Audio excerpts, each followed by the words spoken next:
Welcome back to Veteran State of Mind. I'm Geraint Jones. I am the host, but not today.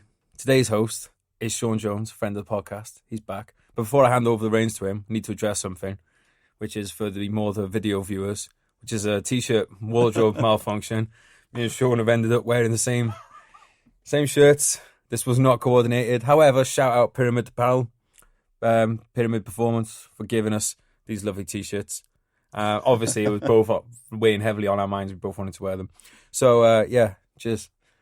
Sean, welcome back, mate. Thank you. The show is yours. I have a feeling that it won't stay that way the entire time. Nah, it won't. Once you get your... We've just been discussing my narcissism. Imminently.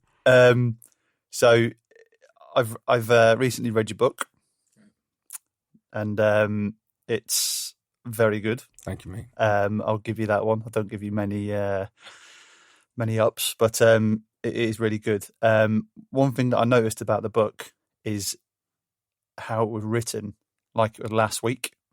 How did you manage to get that level of detail into the book? It is literally like it was last week. Yeah. First of all, I forgot to tell people that we're talking about the book today. So I'm going to take back the reins from you. Brilliant. People, we're discussing my book today, Brothers in Arms. Okay, back to Sean. Right, mate. So how did I do it like it was last week? I think that kind of immediacy of it is largely due to having kept a journal on tour. So I kept a pretty detailed journal. So when I was working, I wasn't working from it word for word, but that really kind of got me back into thinking, oh, this is where my head was at the time. Which was usually pretty angry. As you can tell, nothing's really moved on from there. So that was part of it. And then a lot of the stuff that's in the later chapters, like when I come home, that stuff was literally, I wrote it as it happened. Like a lot of the stuff isn't, it's not written 2 years later. A lot of it's written as when it happened. Now, yeah, I've gone back and I've edited it, but the core of those chapters got put down when I was feeling that way. And sometimes, the book was written over a period of years, but the chapters were quite often written, when very close to when the incident happened. Yeah. I think it's, it's even the stuff that's been done with hindsight I've been lucky to have had at least a framework down, at the time. Did you always plan to write this, or was it something you've just been writing your sort of memoirs and then just one day gone, you know what, I want to put this on paper for people to see, to read? I think I always wanted to publish a war memoir. Yeah. So I've always been obsessed with war memoirs. I've started reading them at a really young age, mostly Vietnam ones. But I've always read loads. Like, if you look at my, my leather-bound books and my rich mahogany smell and all that stuff, it's like if you look at it's like 90% of my books are war memoirs that I've read. Yeah. And then and then being a soldier, it's like a then natural progression that if I'm going to write, what I'd write is what I'd read, and what I've read is war memoirs. Yeah. In terms of the content of it, it's definitely not the content I pictured. So there's only one military cross winning bayonet charging guy at this table, and it's not me. And that was the kind of stuff that if you'd have asked me back in the day, like, oh, what would your memoir be? I'd be like, oh, hopefully there'll be a military cross at the end of it, and there'll be, aim higher, maybe even a VC. But no, realistically, it's going to be like, it's going to be full of gallantry and heroism, and the enemy is going to be one that we see out in the open, and we're going to have good old-fashioned scraps, and, it's going to be like a war kind of book, and it's going to be written like the ones of people who were just talking about the Pacific, Robert Leckie. It's going to be guys like, the kind of, I thought I want to live up to what they wrote and what they experienced, and I don't think I did either of those, to be honest. But it is what it is, and there were different theatres of operations, different times, different wars. But it's like what you have in your head is that expectation versus reality is. Yeah. If you ask anyone that sat with me, it's very rarely the same thing. Yeah. Or very rarely a serious conversation for too long. Well, I got to bring some levity to this, mate, because I've had didn't have much sleep last night. That way, I had a sleepless night. Yeah. Well, not asleep last night. Poor old cat was getting woken up every half an hour by me going.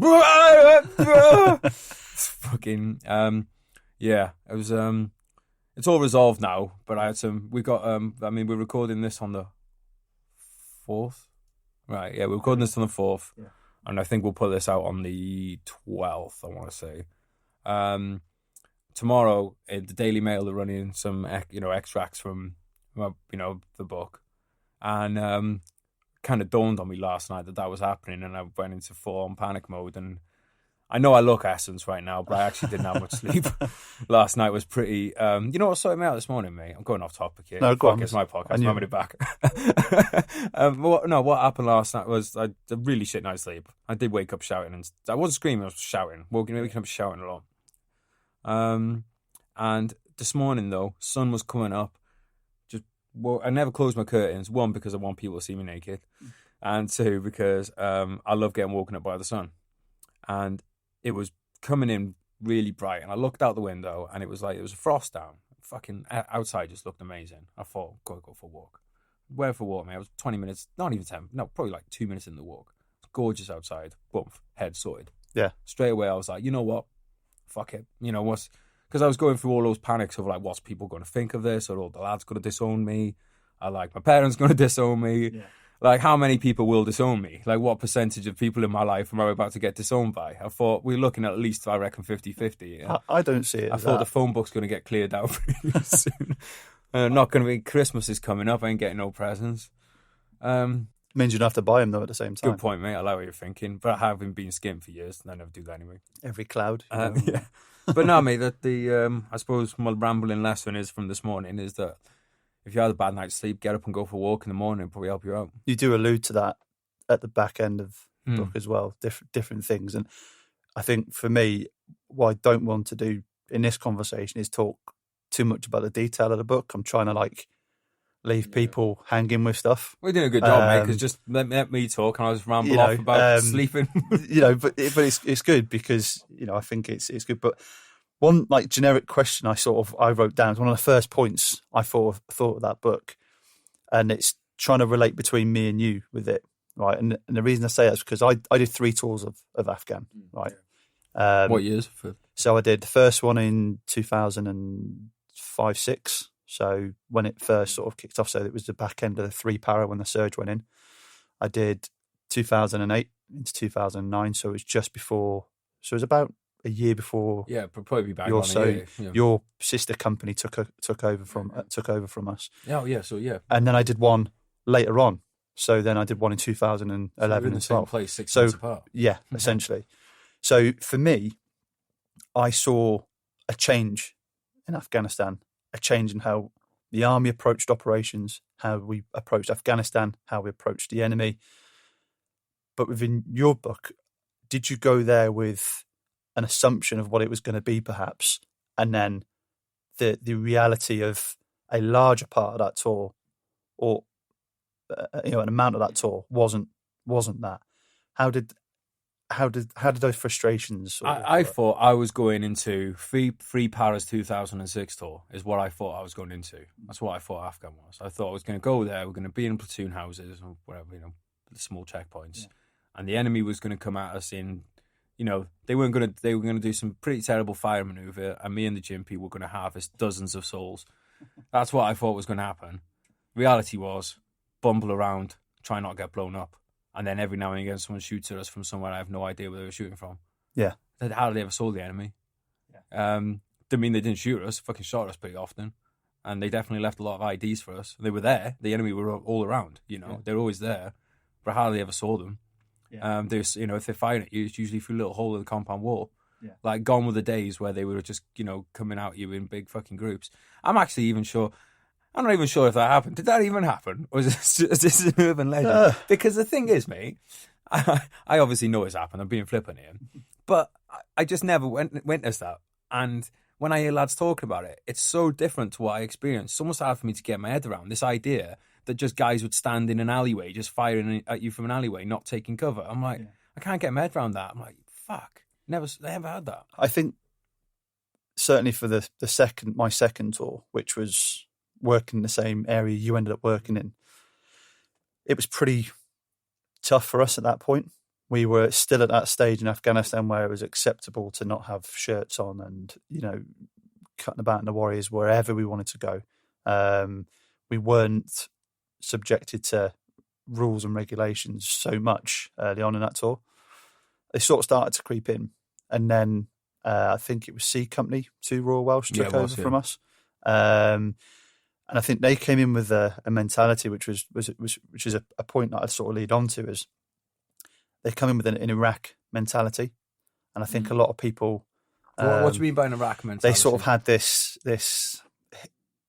Iraq history from the battalion. Yeah, I mean, very recent history. Yeah. We're talking a year or so. But Afghan was a different theatre of war. And it was brutal in some contexts. Not that Iraq wasn't whatsoever. It's just that the concept of the war fighting was completely different, I thought. And when we had the C Company guys come in, they had this... They just wouldn't... It was as if they wasn't listening to us. Yeah, I mean, it's an institutional ego. Yeah. And trademark. But when you guys came in, your company to take over from theirs, from what it seemed in the book, is that the mentality was almost the same. It was a case of, and I remember a line in the book where you talk about the firm, and we'll come on to the firm in a minute, but of a close-knit group that you had around 15, 16 tours between them by that point in their careers, which was great. But did you guys come into that tour? Well, I think there's a line in the book to say that we knew enough to know that we didn't know enough. Yeah, there is as well. But that was us as junior NCOs. Yeah. Now, above that, I'm not saying. But for us in that group, we knew it would be different. Like I say in there that we'd be learning many of the same lessons as the greenest privates, and we did. Yeah. And I say Afghan was not Iraq. Yeah. Afghan would not be Iraq. Yeah. And it wouldn't be. Now, some things are the same. The principle of fire and maneuver, mutual support, all that stuff is exactly the same. But the way you patrol maybe is going to be different. The way you deal with locals might be different. The way you show force might be different. Yeah. So there was differences. And I think that, lads have to be flexible on the ground, because lads are the ones who pay for mistakes with their lives. You can afford to have your rigid doctrines further up, because if something goes wrong, all that's happening is that you're going to get a statistic and you're going to have to, or have your admin clerk write a letter that you're going to sign to a family. So the stakes are totally different. So for us, having that ego was not, that's not we had ego in different ways. We were very kind of full of ourselves and anti-rems and stuff. But we knew that because the thing is as well is we'd seen an evolution in Iraq. Yeah. The other lads more than me, because they were first there in 2003. So they'd seen soft hat patrolling go all the way to fucking whole battle groups having to break into the city, right? So they'd seen that. So the other lads in the firm, which is my good group of friends, shout out the firm, can't wait to get smashed with you guys in a couple of weeks. So they'd seen that. So I think the boys knew the warfare does change. And so you could be in the same city a couple of years apart and the tour's going to be totally different. Yeah. So going from country to country, they know that. Now, the people that are in other positions, they haven't had that, like the lads have. They don't have that same operational experience as the blokes do. And like I said, when you're paying for something at a very high cost, i.e. your legs, your arms, your fucking life, then you have no choice but to be flexible if you want to fucking live. Yeah. We're in Afghan, okay?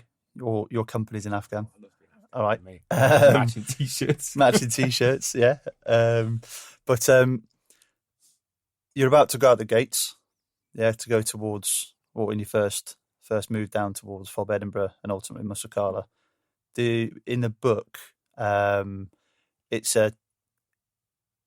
you speak about it, but there was lines I can read between from having soldiering experience. Right. When you left that front gate, did you feel that you guys were ready in terms of prepared? No. Enough? No. But I know I also don't believe that there's 100% preparedness. So, and some of this may be hindsight as well, because I don't think I realised just how many IEDs there were going to be. Yeah. I don't think I realised that going in. But now with hindsight, it is so fucking clear that we did not do enough anti-IED stuff in the pre-deployment training. It's so fucking clear. Yeah. Like, we had something like I can't remember exactly, but I if I'm wrong on this, then I'm wrong. So I'm not like, don't bet your house on this. Yeah. But I can only remember seeing a few fucking Valons cutting around when on pre-deployment training. I know we didn't have Osprey because there wasn't enough to cover the troops in training and the troops in theatre. Yeah. And you should train how you fight. So if you're going to wear Osprey on tour, you should be wearing Osprey for the entirety of your pre-deployment training until it becomes a second skin. That's just how that's just shit bust. That's how it should be. Everything should be as you're training. So no, I don't think I was prepared. I mean, I take my share of responsibility for that as well, because as an NCO, you are, you're responsible for the lads underneath you and the lads around you as well. And maybe we should have made more of a fuss about it. Yeah. That being said, everything I did make a fuss about just got told to shut my mouth. So probably wouldn't have made any difference. But I will say this: we did take the lads aside for extra training, like extra training with the tourniquets and that kind of stuff. But then, tourniquets, we had one tourniquet. Most of us had one tourniquet each. Yeah. Like, we've got four limbs. Yeah. And as well, if you get hit in something, that tourniquet might be getting blown off somewhere anyway. Yeah. So things like that, I wasn't happy with. Didn't have a spare barrel for my gympie. Mm-hmm. I thought that was bullshit. I asked if we could have the tripods for the gympies. I was told no. I didn't have a sling for my gympie. I didn't have a proper gympie cleaning kit. And I'm just thinking, we're in Bastion right now, and I can't get these things. Yeah. This isn't going to get better as we go further out, So I felt prepared in the sense that I know I've been on tour before. I know what it's like to drive out a set of the gates. Yeah. First time you go out the gates. I know I've done that before, so I was prepared in that way. But I'm thinking, we're leaving a lot on the table here, and we haven't even started playing, air quotes, the game. Yeah. Talk to me about Nacho. Nacho Libre. Right, Nacho. So, Nacho... Or can we tell people about Nacho? Yeah, so Nacho is a fake name for somebody. So, I'll just... Quick digression. Names in the book mostly have been changed. Yeah. And that's on legal advice. Not because most people come across badly, but it's just, it only takes one person to then say, oh, I don't want to be in this book. Yeah. And then the whole print run would have to get, recalled. So that's why. And there's a couple of people in there as well who so in a warrior platoon, you have a warrior sergeant and a platoon sergeant. Yeah. And that was just getting as I was writing it, I was just getting too complicated. So I merged those two characters into one. Yeah. But people will know. They'll know. The lads in the company will know. And it doesn't make a difference. If you weren't there, if the fact these two characters, it doesn't make a difference. So Nacho was just like a fucking force of nature. He's a lovely lad, but he was thick as two short planks. And he was just one of these guys who could just leave you gobsmacked about how he'd managed to. So one of the things in there, I don't want to give too much away about the book, but I could say this, that he's the kind of lad who you're in the desert and he's packing his Gore-Tex for the Rangers because he packed it when he was in Catterick. It was that kind of stuff. Yeah. Which maybe was forward thinking of him. I mean, who knows? It might, if it had been downpour, he'd have been the only one thing. But I don't think in the middle of summer that's going to be happening. And he was just he was morale in some ways. Yeah. But then where he wasn't morale is where you're thinking because what the thing is about IEDs is that if you trigger one, you're not just killing you, you're probably maiming some other people at the very least as well. So when he's when he's in your section, definitely gets the arse going a little bit. But it's just, again, and then you got to imagine with the heat and the stress, again, something I'll say, I didn't deal with him very well. My way of dealing with him was to choke him, not sexually. Yeah. But to choke him was my way. And looking back on it now, I'm probably not going to be able to write a leadership book about how I used to choke privates for not doing what I told them. But it sort of brings me back to one of the first points that we said in terms of when I've read the book, I've read it at my sort of stage now, and when I can reflect on my time and the operations I went on, and I think we all had a Nacho. Oh mate, it's the infantry. It's the infantry. There's a lot of nachos. But I think that in reflection for me, I look back on to a particular person with me, and I think that, I changed over those times, and I think you've changed. Although as raw as this book is, and as detailed as it is, I think you've probably changed over them times. You just said there in reflection, it probably wasn't the best. Yeah, thing I to do. I apologised to him at the end of the book because I shouldn't have hit him, and I shouldn't have hit him. Yeah. I shouldn't have choked him. Yeah. Well, sometimes. but the thing is, within warfare, sometimes things like that happen because it's not back in camp. It's not, it's not you're going to go on guard as a punishment. It's a case of blokes are going to die, and you've got to be on the ball. And that's the thing, mate. It wasn't just that I don't want you to get me killed. It's like I don't want you to die. Yeah, he's a lovely lad. Yeah, I didn't want him to die. Yeah. Honestly, the best thing to have been able to happen was basically you keeping him in the back of the warrior for 6 months. Yeah. But you can't do that. You need the blokes. You know? Yeah. But that, if you had your way, really, that's what you do is just say, right, stay there. We'll get you in 6 months. There's some ration boxes. We're off. And I think what people will realise that is a really good thing in a book that you illustrate quite well is how thinly spread an armoured company can get, because you've got your normal rifle companies within light roll battalions, and they are what they are. They're one platoon, 1, 2, and 3 section. They may not be fully manned, but that's the case. Whereas you get an armoured company, you need extra blokes, you need drivers, gunners, commanders. Everyone has to have the right qualifications. I think you illustrate it quite well in a book, and it was the same with us when we were there as well. And I think it's a massive learning point a massive point we've never really learned from or been able to do is that having the right qualifications on the seats matters. So within your platoon, for example, when you guys were dismounting, did you have any Brecon qualified section commanders dismounting with you, or was it a lot of the time? Yeah, so we did, depending on how the stretch was in the company. So I can lead blokes out the back of a wagon. I can't go in the turret of the wagon. Now, I think that when an armoured infantry company, and there was only one armoured infantry company in Afghanistan, that should be all back for that fucking company should be crews and rifle platoons. Pretty much separate. That crew should be that crew for that vehicle all the time. Now, if you want to change them after 3 months or whatever, or slowly, especially when it's only a one company rotation as well. It's one company. There's no excuse. Yeah, and the thing is, mate, when we were in Iraq, for instance, there was KRH out there in Warriors and stuff. Yeah. You could backfill a platoon's worth from the KRH or something. Yeah.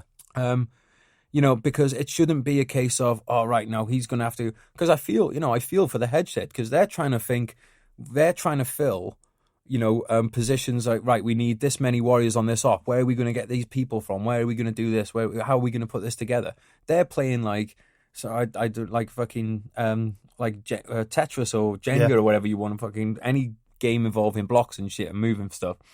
They're doing that to try and keep to make sure that people with the qualifications are the right thing. The problem with that as well is it leaves you no leeway. Yeah. So if somebody has proven themselves to not be, you could have someone that's qualified as a gunner, but now he's out on the ground and he's absolute cake, right? Yeah. He should be able to get replacing, but you can't, there's no wiggle room to do that. So when there was only one armoured company in theatre, I just find it bonkers that it wasn't that would have to happen. Yeah. So quite early on in the book, and if we don't want to talk about this, it's cool. And we won't go into too much detail because it just spoils the book. But obviously, the trip from Fob Edinburgh down towards Musakala, there was an incident that happened during that time. How did that? And that was it was an IED strike, essentially. How did that affect the platoon? Was it, in the end, was it a positive that came out of it? I mean, I don't think so, because it's one of the lads ended up passing away. Yeah, so, no. So it was. I think the thing is with that as well. That incident was. I was again, we're winning the first move of the tour, and I'm already in a different platoon for that move. Yeah. Because of this issue with finding the crews for the Warriors, and this is our first move of the tour when we're fully manned. Yeah.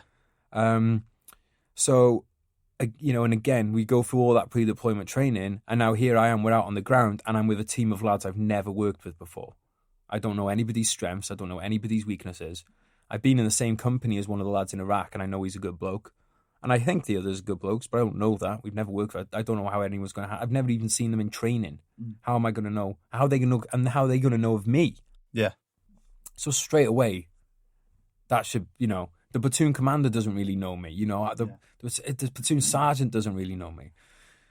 But we got blown up, and like the way that the lads, my dismounts, the way that they handled themselves was impeccable. It turned out that they were all great lads. And if we'd have stuck together in that vehicle and that, well, not that vehicle, obviously, because you know what I mean, but as a team for the rest of the tour, I think it would have been something of like, look, lads, we went through that. We get through anything now on the rest of the tour. There's nothing worse going to happen to us than that, Yeah.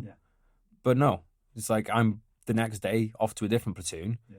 And that actually maybe, I was lucky that the people in my platoon, well, lucky and unlucky, as in unlucky for them. So the lads in my platoon, my mates, platoon sergeant, all that, had been through kinetic tours before, and there wasn't anyone in my group of friends who hadn't lost a close friend and who hadn't dealt with IED strikes in the past.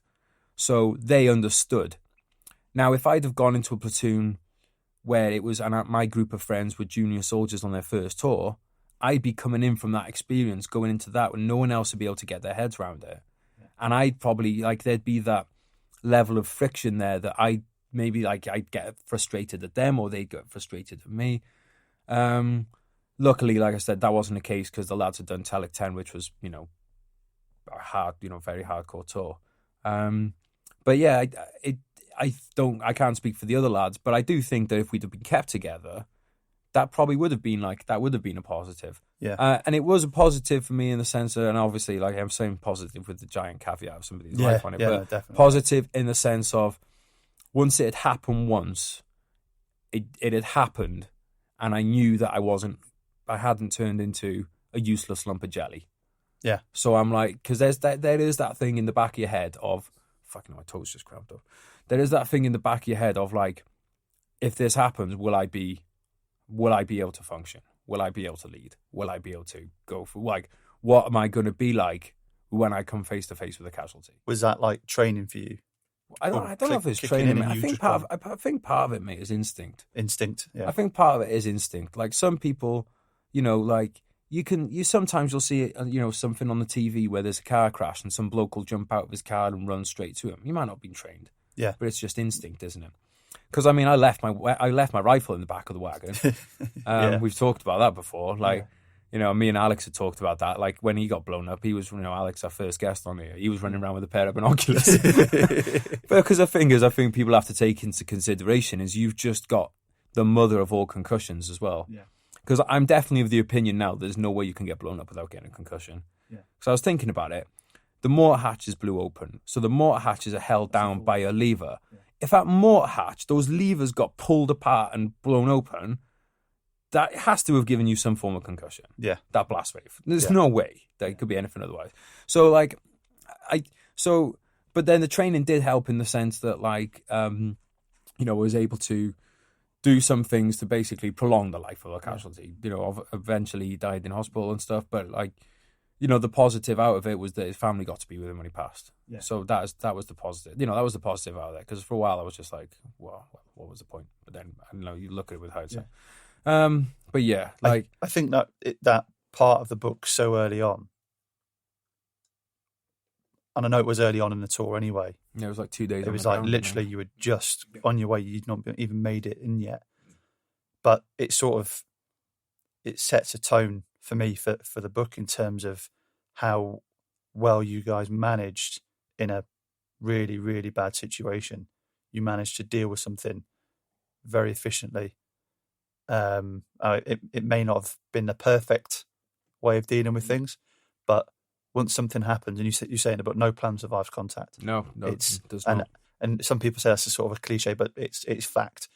When something happens, things change, and you dealt with things how you dealt with, and I think it's described well in the book, if that's the right way of saying it. I think it's something that needed to be said. I think for you.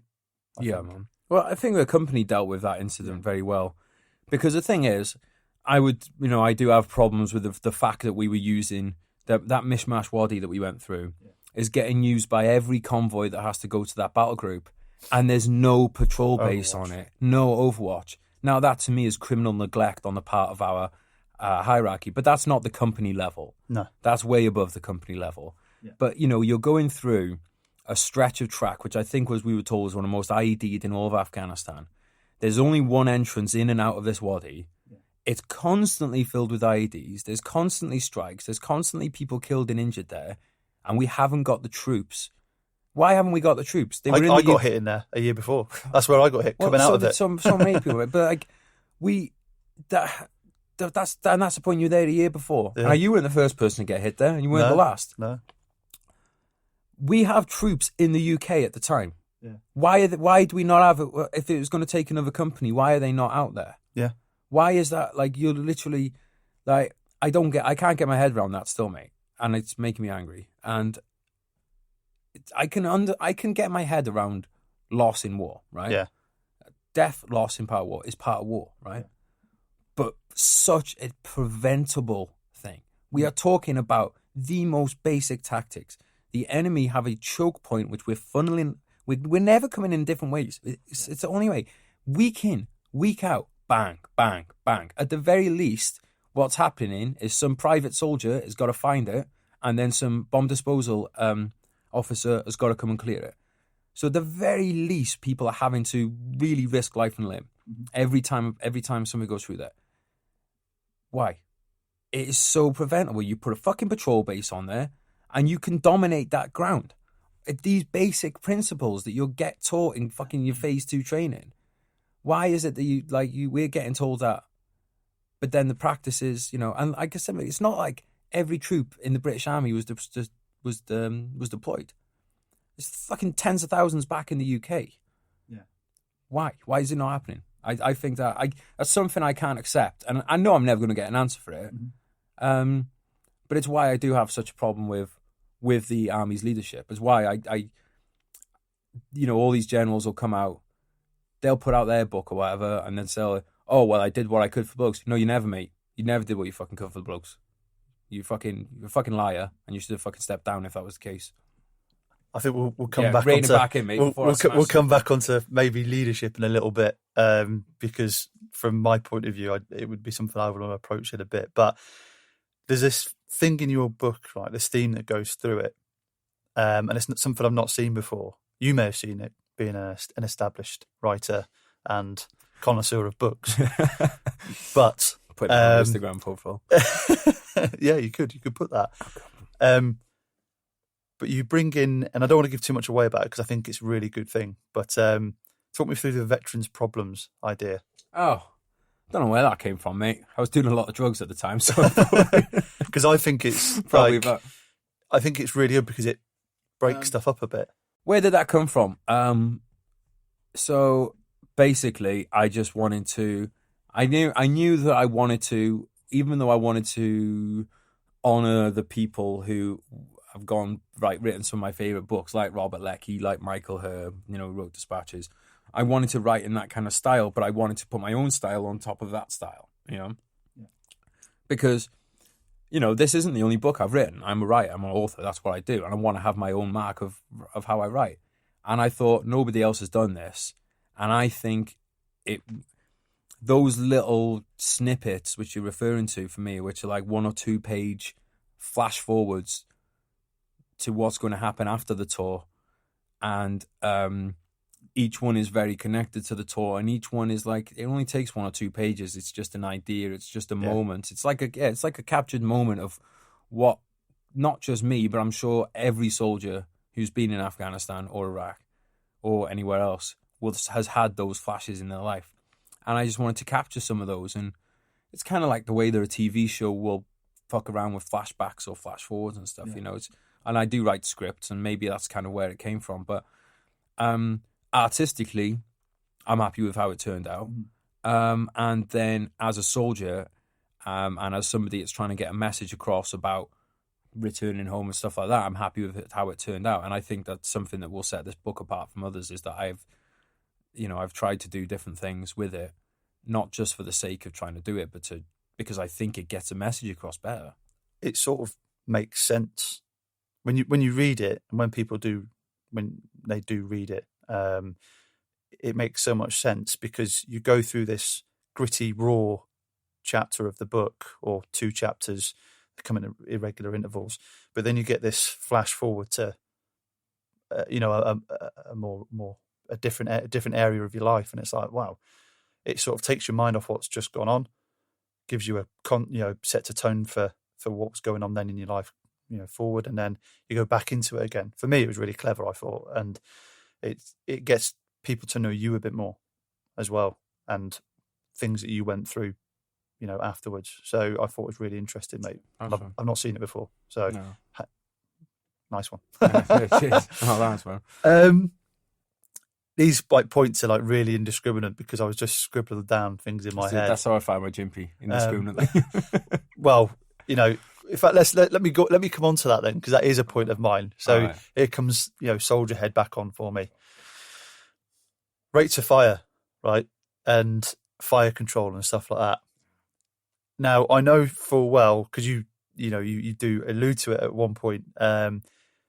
One of the major contact areas is that almost everyone just turned and just let rip on this area. And was there at that point, was it a case of everyone was just like, oh, this needs to happen? Well, clearly you've never watched Predator, mate, because if you watch Predator, then you'd know that what happens when you come into contact is you stand in line in the jungle, and you fire your minigun from the hip, and everyone else joins in, and you just fire in one line. So clearly you didn't have Predator as part of your pre-deployment training. No. Well, the contact you're referring to, not everyone did get sucked into it. It was like there was basically we were in an L shape as a patrol, because we were making a turn. Yeah. So I would say just over half of the patrol was side onto the enemy. Mm-hmm. So they, was quite easy for them to just make that left turn and start firing.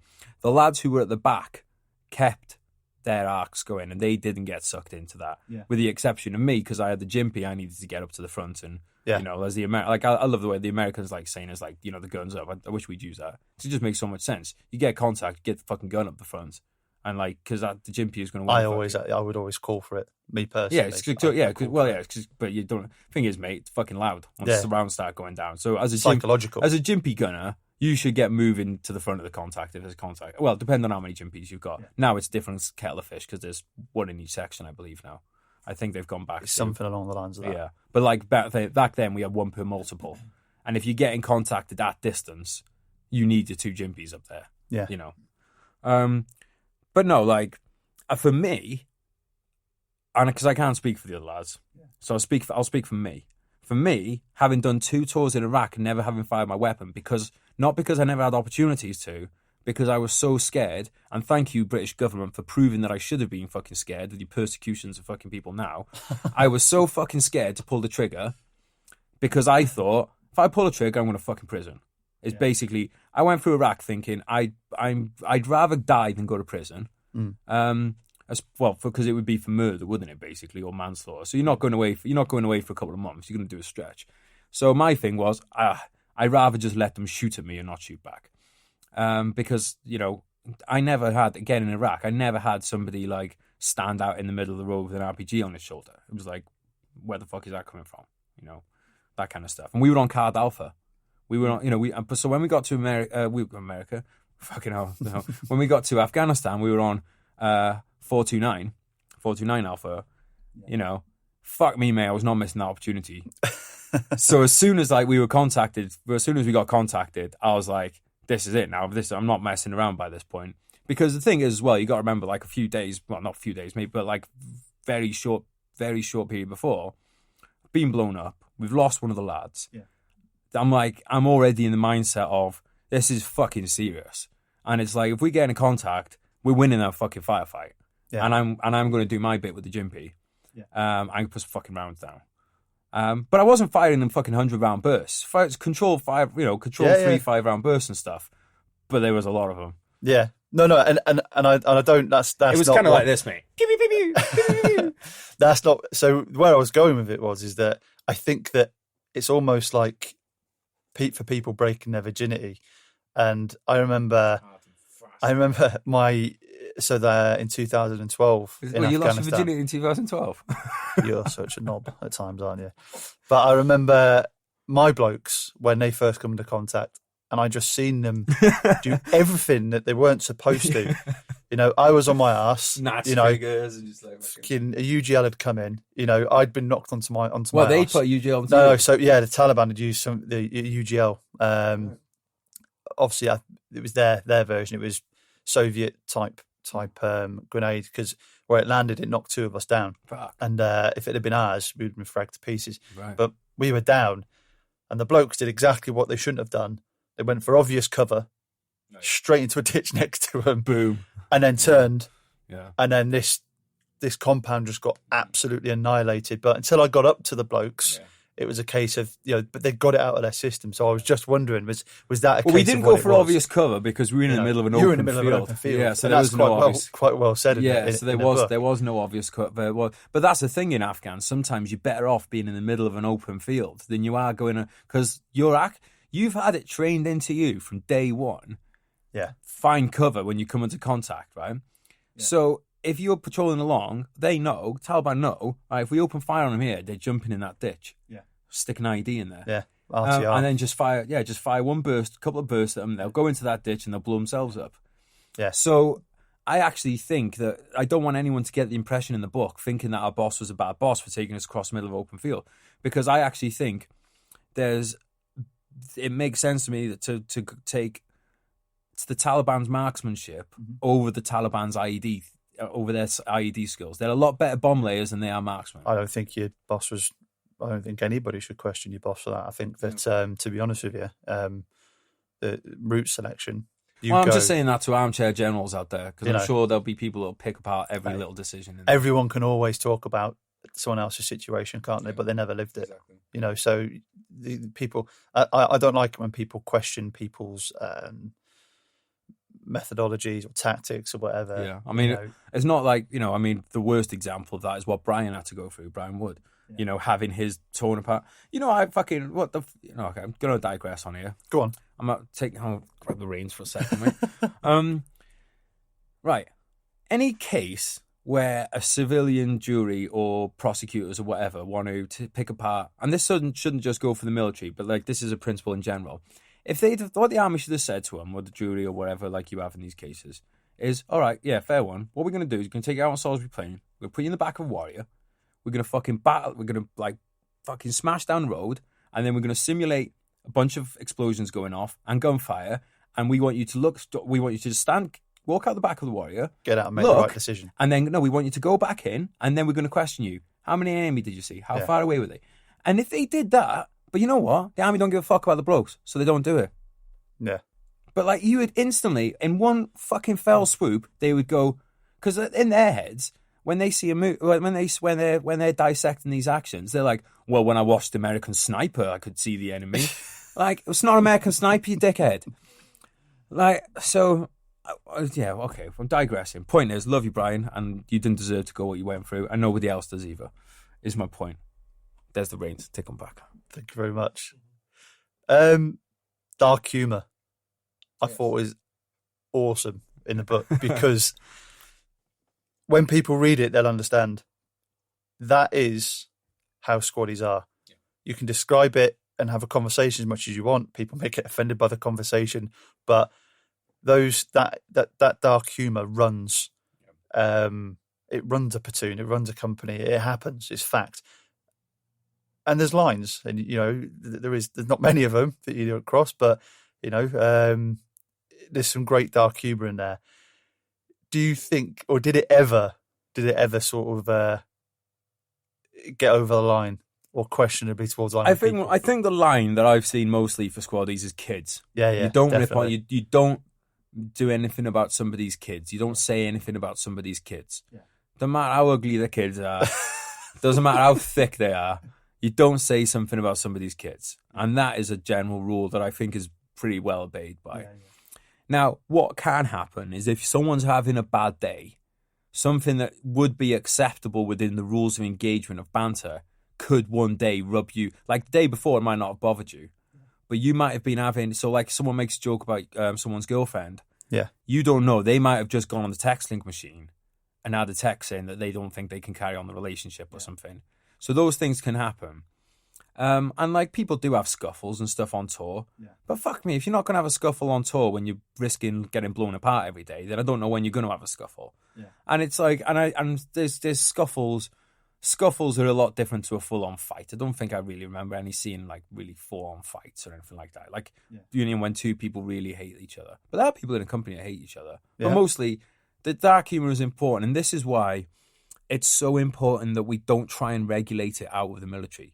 Because or hospitals or fire crews or any job which is highly stressed, then I don't know if it's an evolutionary trait or what, but it fucking works. It's there for a reason. Keep it there. If people are getting offended when they read it, well, I can't remember who said it, but somebody famous, I think it was a lady. She said people are easily offended need to get offended more often. And it's like, if you're getting offended over it, then probably stop reading that point because you ain't getting any better. But also just acknowledge the fact that, like, look, it might not be your kettle of fish, but you're not in that situation. Yeah. So, and the thing is, I toned back some of the stuff in there as well because, no, I did. Like, some of the stuff in there has been toned back because some people would jump on the that's racist train or something like that. Yeah. And it was just not, I know it wasn't. Yeah. Everyone else knew it wasn't. Yeah. But to try and I thought, it's not worth it. Someone else might interpret just some fucking way. social justice warrior who's trying to Yeah. get fucking, fucking virtue signaling motherfucker. Yeah. If that's you, fuck off. You won't be listening to the podcast, actually. I love you guys. You guys aren't like that. You guys are special. I mean, I had someone the other day, say that to me on social media and stuff, saying that like someone had made a meme involving some like African soldiers, which apparently because they were African soldiers made it racist, right? and I thought you're the only one that's brought that up. No one else had made any mention to race or color or anything, but that person had made it up, and everyone that had quoted, anyone that had liked it or whatever was a disgrace to the military. And thinking like, you're the only one that's seen race as an issue in this. And I think that's the same when it comes to banter within the blokes. It's if you're not getting banter, that's the exclusion. That's you being treated differently. To get banter, whether you're a woman, you're a fucking gay bloke, straight bloke, whatever, that is your inclusion. That's a people accepting you and treating you as one of their own, because the way we treat our own is with dark humor, and doesn't mean it's treated badly. Yeah. That's how it is, and people need that because that's what gets you through. It's very hard to walk out every day expecting to get blown apart if you can't have that fucking outlet of making a joke about something. Yeah. We've covered quite a fair bit, haven't we? We'll keep going, mate. No. The studio. No. I've got loads of points. Don't worry about that. It's getting them in the right way, speaking it in the right way, right? And like I want to touch on stuff, but not go into detail with things, because I think it's a good little. It's good for people to like, I want to know more. Well, what we want is if everyone just goes out and has a heavy drinking session after this, or go and sniff some bleach or something. I don't know. We'll figure something out. Some way to mess your brain up, and then we'd start fresh. So, at some points within the book, and it may not have been like that in reality, but obviously have how you describe things in the book. Sometimes it seems like Lord of the Flies type stuff. Do you know what I mean? Was it actually like that, or was there actually a lot more input from the sort of company? Do you mean Lord of the Flies as we were left in a little location on our own, cut our own shapes? Yeah, it kind of was like, and those were the best times, to be honest, mate, because we had a good platoon head shed. Yeah, we had a great boss, great platoon sergeant. We had good warrior sergeant. We got a good we had another sergeant who was like tanks with the javelins. So we had good senior NCOs, good boss, great group of junior NCOs, and good lads. So our platoon was great. Yeah. So when we were left alone with our platoon mate, I was so happy, because we were just. It was. I would still be happy to be out there now with them. You know. Yeah. Some of the lads might be looking a little bit tasty by now if we'd been out there for 10 years. But, might have had to have a couple grow their hair out. Oh shit, that's me, innit? I'm the one with the hair grown out. Fuck. We'll come on to that. Anyway, get back to it. Oh yeah. So I love those times because it's like we administered ourselves. We never we had to kept on top of things, but it wasn't bullshitty, and we put our patrols out, and we get stuck in at the enemy as and when they showed up, and it was good like that. I really enjoyed those times of having the evenings, sitting around, getting a fire going. Yeah. Lads sitting around, having a chat, having a sing song. Back to basics. Back to basics, mate. And like you got a sky out there, which is literally a carpet of stars. Yeah. Sunsets that you'd pay fucking thousands for if you had an Airbnb. That had a fucking Yatamshire landlords. Get those fucking places on Airbnb. I'm telling you, make a fucking fortune. You know what it's like, mate. In the evenings out there, you've got no extra. So for people that don't have electricity out in these places. You don't have your Game Boys, or whatever your kids are playing on these days, or you call it Game Boys, or whatever you have. So you don't have any of that stuff. You sit around in the evening, if you're not on stag, you sit around and you have a chat, or you read a book. Brothers in Arms by Geraint. For all you future warriors out there. No, but actually, that's a good point, actually. The books you do, one of the things is, like, I always found weird on tour, I had this in Iraq too, is I'd be at war, air quotes, because I don't know if it's a war or not. I don't know what people class it as, but whatever it is, on operations. And I'm sat there reading a Vietnam memoir. Yeah. And I'm thinking, was the guy in Vietnam reading a Second World War memoir? And was he reading a First World War memoir? And so on and so forth. Because it seems to be that way from people, because not everyone's into reading, But the people I know who are on tour, I just find that's quite a funny one. It's like you're going on your thing, but you're reading about someone else's, and then you write about yours, and then the next lot is going to read about yours. And hopefully, I definitely feel like I pulled out some lessons from the Vietnam stuff. About how to knit a nice necklace of ears. That came in handy. But no, you do pull some stuff out of there, and I think I strongly encourage anyone, especially once you're in a leadership position, to read as many war memoirs as you can.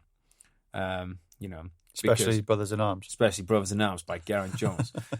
If they're not going to buy it by now, mate, they ain't going to buy it. I think probably put people off. Should probably wrap it up. But let's keep going anyway.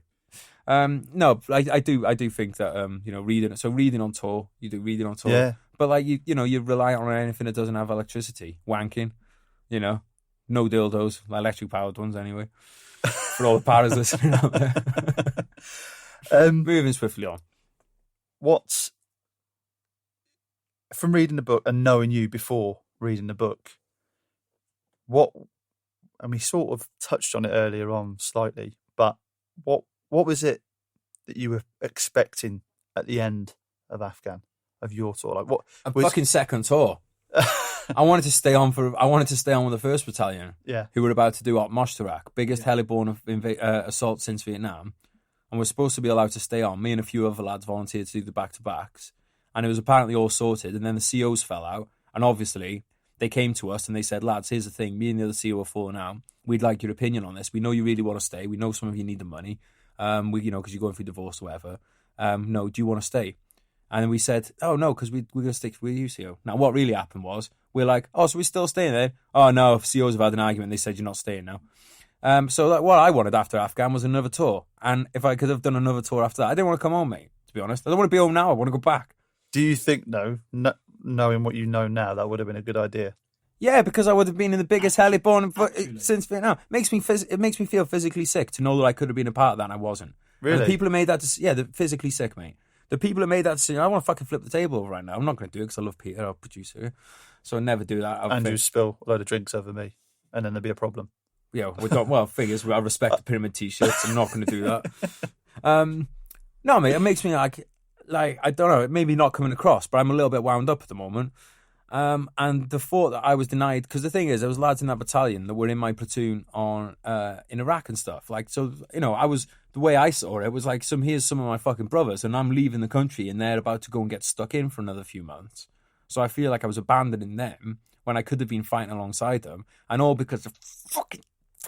But I think you've done your bit. No, but the bit is never done, mate. The bit is never done. I I know 99.9% of soldiers would disagree on me on this. This is how I would have liked to have done Iraq and Afghan. I go there, we finish, I come home.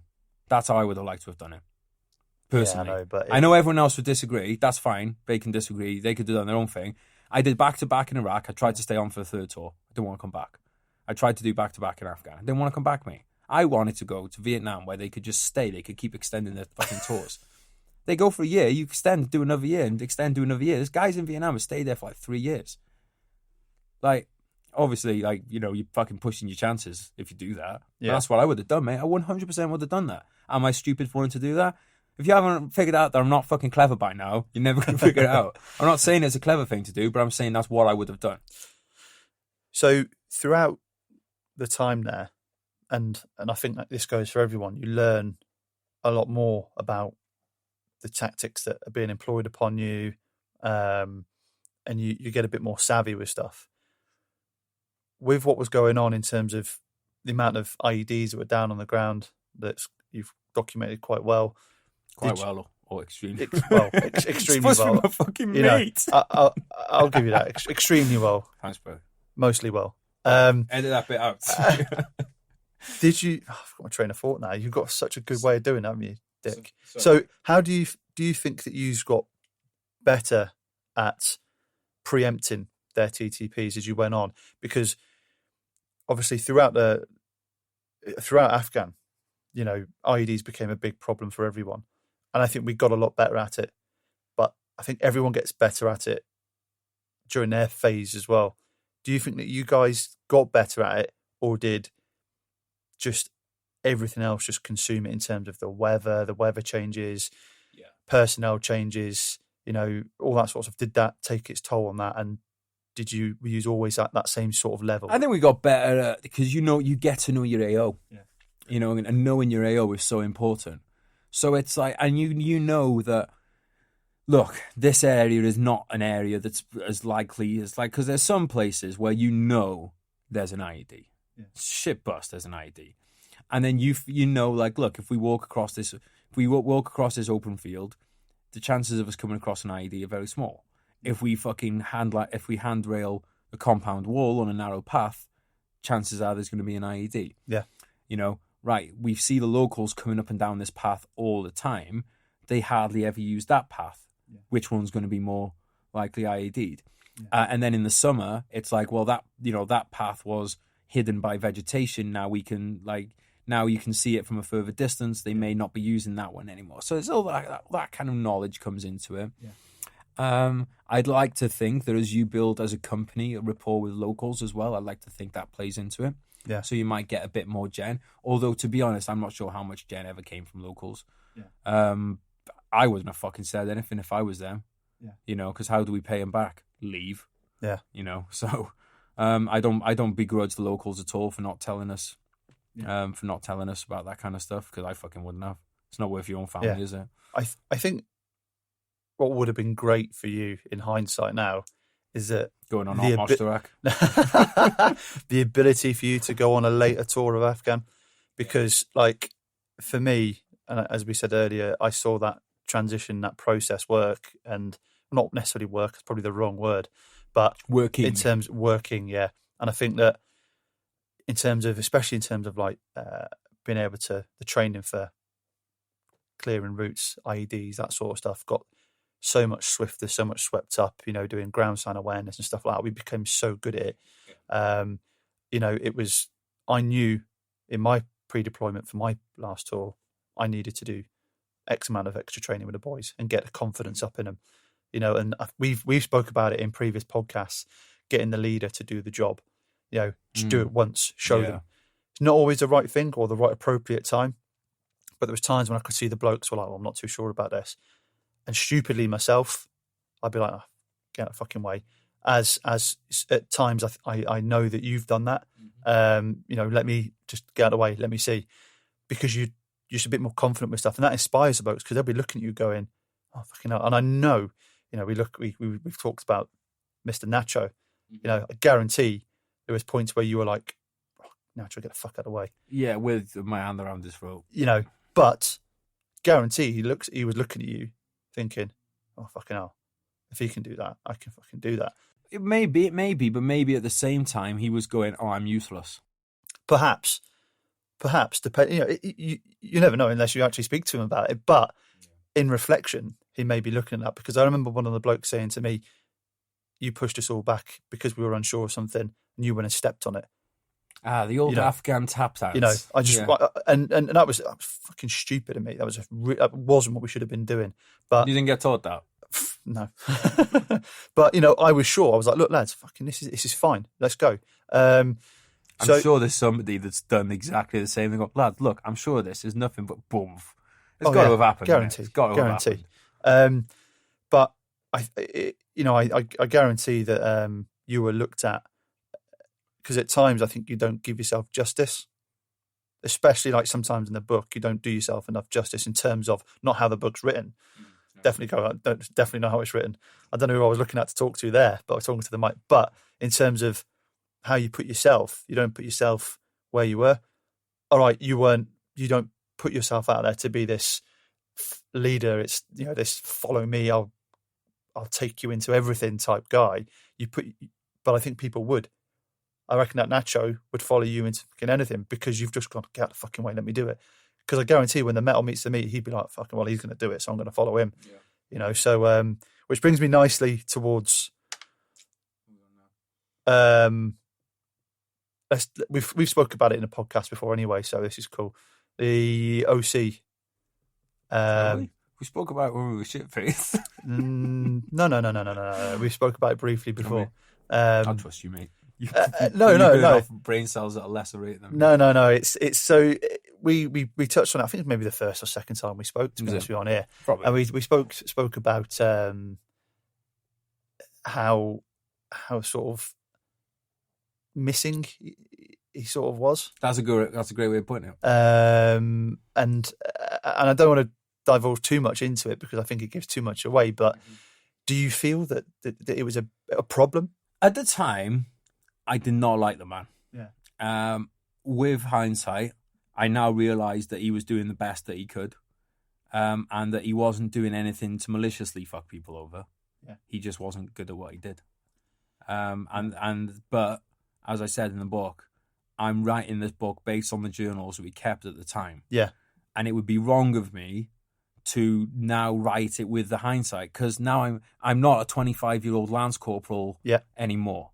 Now I'm a considerably heavier 35-year-old writer with a lovely pyramid T-shirt on, who,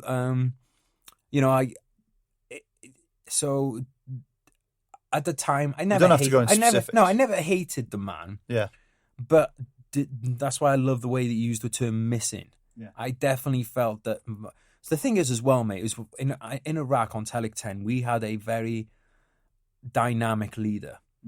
And I didn't really have much contact with him, to be honest. But when I turned up, you first turn up at the battalion and you get the rundown of what's what. Yeah. It was OC's awesome, Sergeant Major's awesome, they're fucking awesome.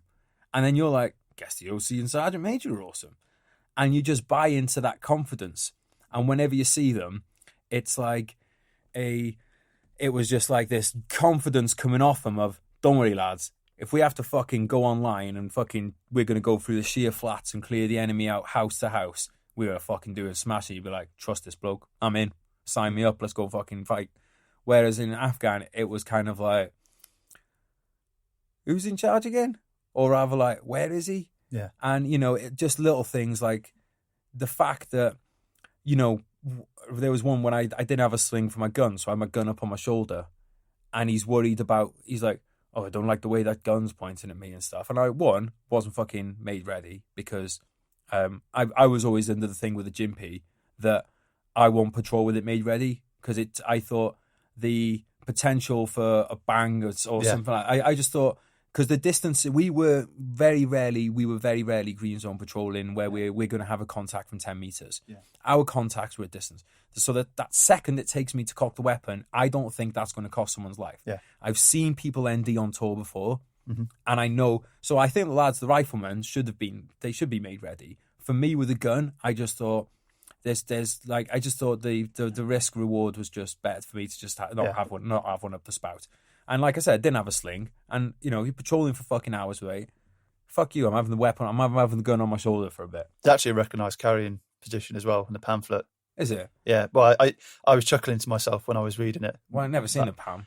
You know, but I have, and it is the way you were carrying it, the way you describe it. Well, I just seen it in Vietnam movies. Well, like I said, mate, I take my training for Predator, which is, I'll watch that tonight actually, Predator and Vietnam movies. Anyone wants to watch Predator and Platoon back to back tonight? Anyway, hang on, so I'll get back. So there would be moments like that when he's going, oh, I don't like the way you're carrying that. That does not inspire confidence out of one of your blokes. Now, if he didn't want me to do it and he goes, oi, Cole Jones, 2 hands on that fucking weapon, that's a different story. Do you know what I mean? Because it's, oh, he's picking me up on my drills rather than he's fucking worried about getting... I think that... But like I said, I don't hate the guy or anything like that, so I don't want... Well, no, you say really well at the beginning of the book, it's the first page, that you... essentially, I can't remember word for word, you know, I'm not teaching it back, you know, but... I thought we were mates. You mean you haven't got tattooed on you? No, you essentially say is that, you know, you haven't been to, you know, you haven't been at Eeps, you haven't been here, you know, you haven't been in certain places, and your tactical knowledge is or was as you were as a lance corporal. Exactly, it's limited to what limited to what you saw and what you knew. So do you, you know, and that's probably what that sort of question was alluding to there, probably deep down in there, which you've just said, is that, you know, he wasn't the guy that you were going to follow into the abyss. Yeah. But that doesn't mean to say he wasn't doing if we'd have been a company in the First World War, I reckon he would have got up over the trench ladder and that, but he wouldn't have been inspiring the rest of you to get up there. He would have been like, it's not the kind of blokes where you'd be like, hey, Sean, you know, in the morning we go over the top. I know old Billy, ROC, I know old Billy, he's going to fucking see us through all right. We're going to fucking we'll be all right, mate. It wouldn't be one of those. It'd be like, well, I think we're fucked, mate. Let me digress then slightly. Let's put it into a different context. Starship Troopers. Right, let's look at Band of Brothers. Yeah. Oh, Major Dick Winters. Right. Love you. Yeah, exactly that. Love him. Now, he's on the edge of the wood line, ready to go into its foie, I think it's pronounced. Yeah. And the attack's not going well. Yeah. Now he's a leader that everyone's going to follow, right? But he's the commander on the ground. We shouldn't be following him. We should be directing. The blokes on the ground, the ones that should be inspiring you to follow them, are like, yeah. But the thing is, I mean? yeah. But the thing is, that you that's just me playing devil's advocate. I get where you're coming from, but you should. There should be. You can inspire without necessarily being the point man. You know, 100%. So, and there wasn't that inspiration. There, you know, you can inspire by people thinking and seeing a squared away. Because the thing is as well, mate, and this is not any fault of his own, but he didn't have some soldiers, right? And they're square-shouldered and they're square-jawed and their fucking kit is alley and they got their helmet fucking scrimmed up or whatever, you know, your definition of alley is. I think you've just described me, but go on. Yeah. And you're like, fucking he looks apart. So straight away you've got a baseline of like you're going to tune into the baseline of that person. Yeah. If you see someone with fucking weapons in clip and hanging all over the place, and like one of the lads I said, and I put this in the book, he said like, never trust a man with hips wider than his shoulders. and it's like, I know it sounds ridiculous. It is laughable, but it's, you look at a soldier, mate, who's got hips wider than his shoulders, just doesn't look soldierly, does it? Tell me it does. I see what you mean. Yeah. Now, I'm sure there's Medal of Honor winners out there who had hips wider than their shoulders. I'm not saying, but I'm just saying from a first impressions point of view, like there's probably blokes out there, there's probably paras out there who look like they've come off a fucking statue, right? And they look the absolute part. They might be absolute fucking wank as soldiers, but if they look the part, your initial impression would be, oh, he knows what he's doing, I'll follow him. You know what I mean? They might be shit. So it doesn't mean anything, but it's those initial things. And you have to remember, mate, what you're dealing with is a group of young men. Like, we're not talking about, well, you know what? I've been around the block now. I know that, like, book smarts mean a lot and that, you know, maybe he's listened to a lot of good podcasts and things. You're not thinking that. You're like, fucking hell, he looks in shit state. Don't trust him. And then also when he's not coming out on patrols and that kind of thing, I think as a soldier, you begin to resent someone that doesn't share the same dangers as you, at least on a reasonably regular basis. It's like, if they're only going out for a shorter, I don't think they're going out enough. I think they should be getting out there. They should know the atmospherics. They shouldn't be leading that platoon, but they should be out there. You should be, and I'm not saying if you're going on a patrol where you're expecting to take contact, maybe that's not the one. Yeah. But go on a few patrols with the blokes, and it's going to benefit everyone. It's benefit the blokes, but also benefit you, because you're like, instead of being in the ops room going, oh, why is it taking so long to clear this vulnerable point? Because it's fucking 50 degrees, blokes fucking hanging out, and this vulnerable point is full of IEDs. Go out and see it for yourself. So it's not like a computer game that you're seeing on your kill TV screens. Well, TV screens. Yeah, let's have a little quick talk about the TV screens. Let's have a quick talk about it, mate. So you were fortunate enough within your AO to have a specific piece of equipment. Fortunate and unfortunate. Yeah. Do I mention this? Oh, fuck it, go on. Let's do it. The donkey. Don't worry, mate. I'll talk about him on pretty much every podcast that I talk to us. Talk to us about the donkey. So we had this camera. It's mounted on like a high fucking bit of scaffolding, basically, in the patrol base. This is quite a light point in the book as well. I wanted to bring out there is a lot of lightness. Oh yeah, there's light books. No, it's not all. That's like, just me now. I'm bitter because I wasn't allowed on Moshrak and it's just consuming me. Yeah, basically, everyone jokes about the Afghans fucking donkeys and stuff like that. Well, one day it happened and it was caught on camera, and there was I think we've talked about it on the podcast before. Actually, I think me and Alex talked about it. We did. But yeah, so there was a local furiously thrusting his penis. I don't know if it was the vagina or an arsehole of a donkey. It wasn't that clear on the footage, but it was a rear entry into the poor animal. His mate was sitting there having a wank. And you know what's funny? After I put that first podcast out, I'm not going to name names because they asked for anonymity, but there's a few other soldiers out there who have sent me similar clips that they caught in their AOs of guys fucking other farm animals. Not so funny as that some cameras as well have also caught guys fucking boys. Yeah. It's been mental, really. It is, because there's a place in the world where people. I mean, unfortunately, the paedophile stuff happens fucking all over the world. But as far as I know, and I'm sure it does happen here, as far as I know, donkey fucking isn't really on the menu much. And I live in the countryside, so I figured I would actually. So you live in Wales, mate. Shout out to the two people. I went for a walk the other night. It was a really nice evening. I thought I'm gonna go for a walk up the country lanes. Came past a steamed up car, and I see these hands go back on the top of the seat. Gotta say, it was pretty arousing.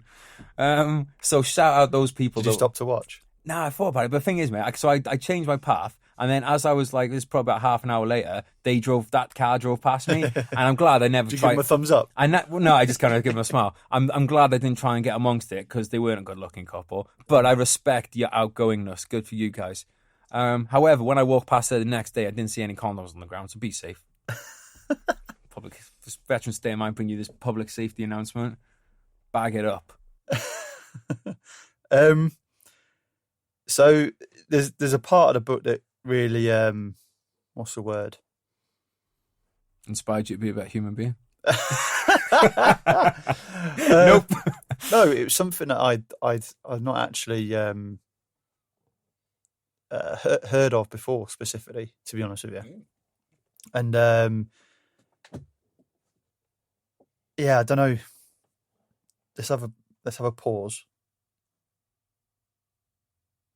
and then we'll go again now. Talk to me about Jake in the book. Jake? Yeah. Pink Mist? What? How's this connected to what you have? So it's the end, towards the end, where he is actually like hanging out, and it's after an attack on one of the checkpoints, and he's holding on to essentially gets taken out of the... Oh, right, yeah. So what was in here was one of the lads... Well, we had him in here on episode... If you guys want to go back after this and listen to episode 1, 2, 3, and 4 of the podcast with, my friend Alex, we talk about this kind of stuff. Yeah. And we talk about shell shock, I suppose you'd call it. This is more of a question for me, not anyone else on that's listening. Like, and it's he had full on shell shock. Yeah. And it wasn't. it was I've never something I'd come across before, but it was literally I suppose you'd say the mind broke. The same, like the mind and the body ceased being part. Because there's, you come across in the military, and I've done it myself. You come across times, where you're just at that point where you're like, I just don't want to do this anymore. It's the conscious decision of I don't want to do this, rather than something. I tell you what, I'd liken it to actually. When I was 18, we're on Salisbury Plain, and I went down with the early stages of hypothermia. Right, it was a fucking crow bag. Mm-hmm. Didn't know what I was doing. My section commander must have been shit because he didn't have him. Clearly. And but like, as it was happening, I was just like, no, hang on. No, this is because people were starting to talk to me and gather around me. And I was like, in my head, I was like, no, I'm fine. But apparently, like, it just, because I thought I was having this conversation with them, but like what was coming out was just like, but in my head, I'm like, get it off me. I'll be fine. They're like, do you know what I mean? Yeah. And it was my body and my brain. They were two separate entities at that point. Because I thought I was bluffing. I was like, are you bluffing this? Get up, stop bluffing. But then it was only after the medic had shown me, I can't remember what it was, but they'd shown me the temperatures. And my core temperature was, it wasn't hypothermia, but it was pretty fucking close. And it was only after they'd shown me on the charts that I rested I was able to be like, oh, okay, you weren't bluffing. That was an actual thing. Because in my head, I was like, come on, just override this. What are you doing? Like, what's going on? And I think it was the same kind of thing with, like I said, I'll use the term shell shock. It was just like the body and mind just started doing their own separate things. It wasn't a choice of, oh, I don't want to do this. Because it was like, the attack was over and stuff. And it's just his body just would not respond. Yeah. It's mental. I mean, it's something that I'm having not been in the position, I don't want to speak too much about it, but as not like as a witness to it, but as someone that happened to one of my best friends, that to me was almost as terrifying as IEDs and stuff, honestly. I think that from listening to the first podcast with him, to then sort of essentially reading this part of the book, which is really interesting. Like that for me, the whole book's really interesting, but that part there, because that's not something I've ever read. I think it's probably in modern warfare. That's not something I've read. But the thing is, I like that. But to be fair, how many people have been through with it? Shot in the neck. Yeah. Someone was killed. Came back. Couple of days back, blown up. Yeah. And hurt again. And then a bunch of other things as well. Like, if it was going to happen to anybody, I mean, that's the kind of. I mean, there's only so much. Because the thing is, as well, I don't think like it was dealt with properly very well when he was injured. When he was injured the first time, he should have been sent back to the UK. Yeah. What they made him do was sit in Bastion and monitor all these contact reports coming in. Yeah. So every day he's feeling like shit because he's like, my boys are out on the ground, and I like, because you can, you know what it's like, mate, out there. You can see the Merc going in and out. Yeah. You can hear the fucking GMLRS getting fired off. You see the Apaches coming in and out, so what they did to him by keeping him there was the worst of both worlds. Yeah, and they put him through that twice. Yeah, Poor fucker. I think it's a really interesting. Probably the wrong word. Well, I mean, he'd be the first to say it's interesting, but because like the whole topic of how it was managed, you hit the nail on the head. There is why. And everybody plays a part in that. He would have played a part in that system, and he would have guaranteed he wanted to be back out with everyone. Yeah. But did someone make the right decision based? Yeah, I mean, I think it's like I don't think that's even a company decision. I think that's above that. I think that is a battle group and a medical decision rather than a company one. But it was 100% the wrong decision. But again, I don't think this is a hindsight call. Yeah. With hindsight, it's confirmed. But at the time, everybody knew this was the wrong thing to be doing. Yeah. We were like, because we were saying, send him home, let him have some time at home to recoup, and then come back.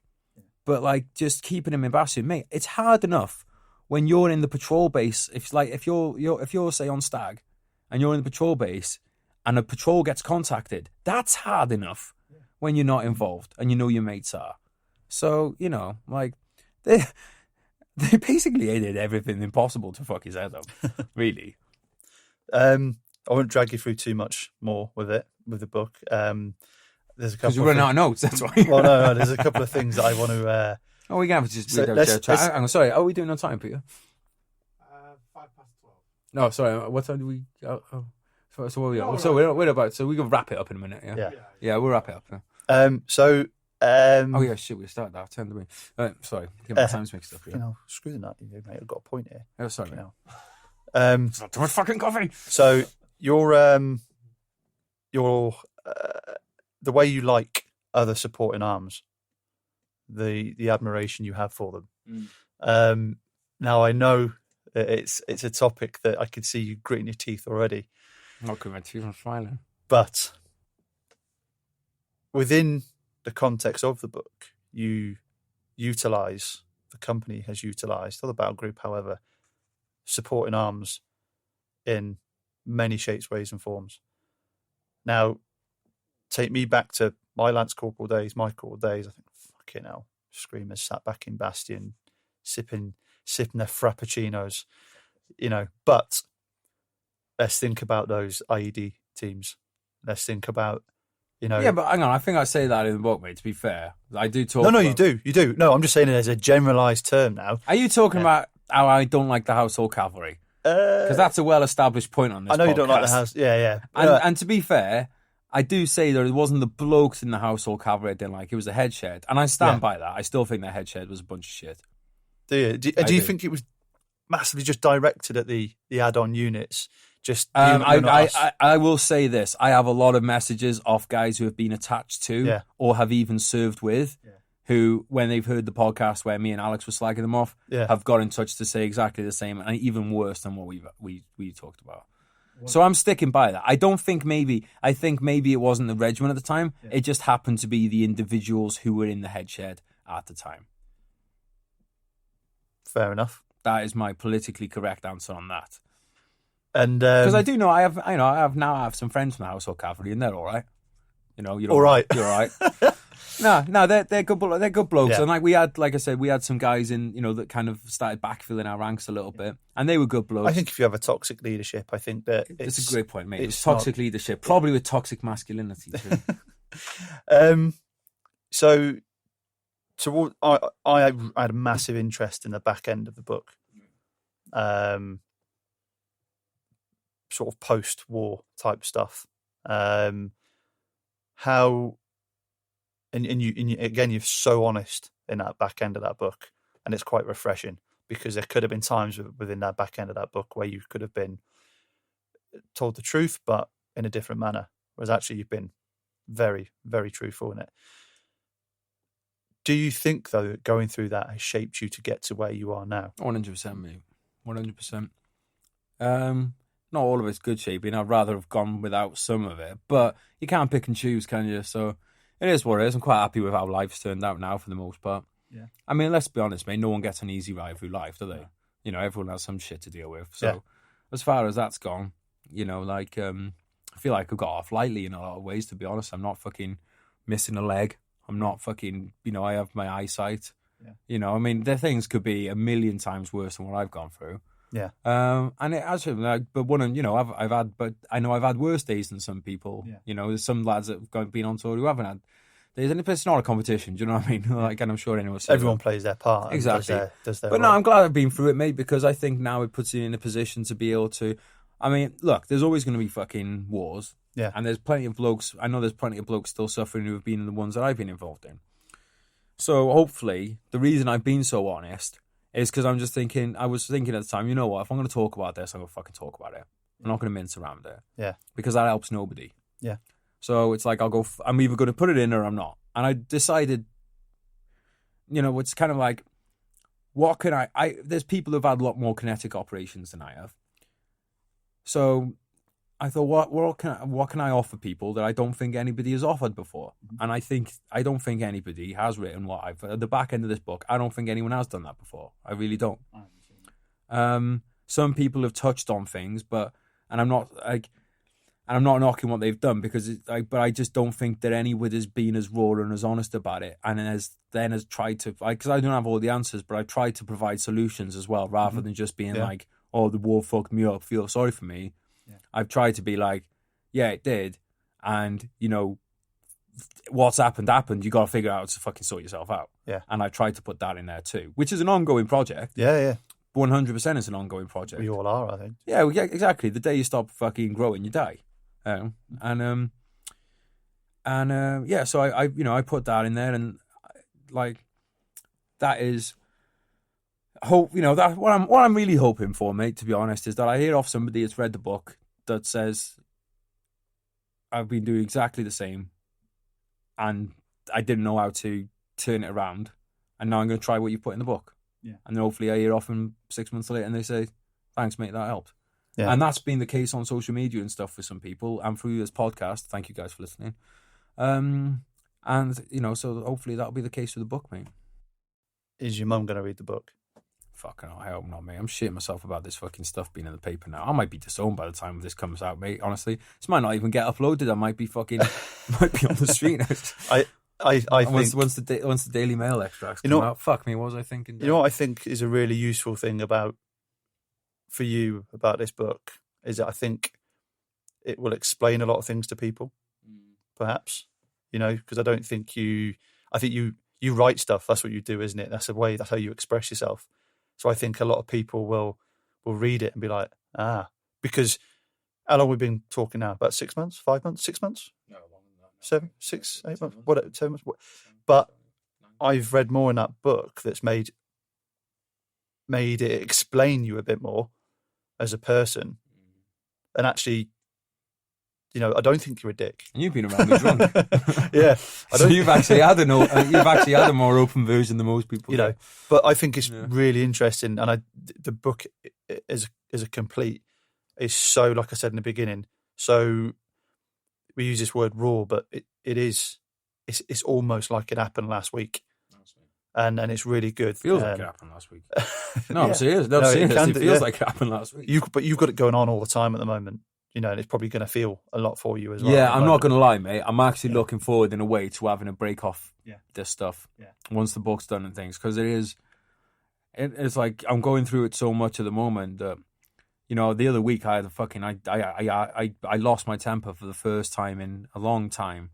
Like on the podcast, tongue in cheek sometimes I get genuinely angry-ish, but I haven't lost. I lost my temper. Yeah. As in, like, I fucking slammed the door so hard the keys got caught in the door and the keys snapped in half. Like, I was fucking raging. And I actually instantly felt bad about it.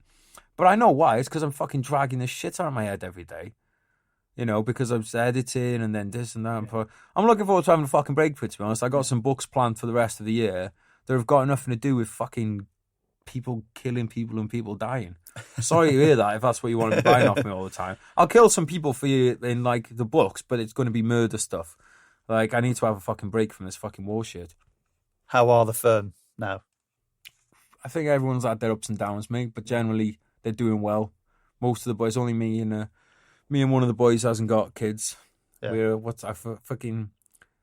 I forget the term he uses now, but basically me and him haven't got kids. Oh, that's it, gay couple. But I'm really looking forward to seeing him when the book comes out. He's got to get past me first. Yeah, we're gonna have we wear matching clothes. Mate, we're already out there.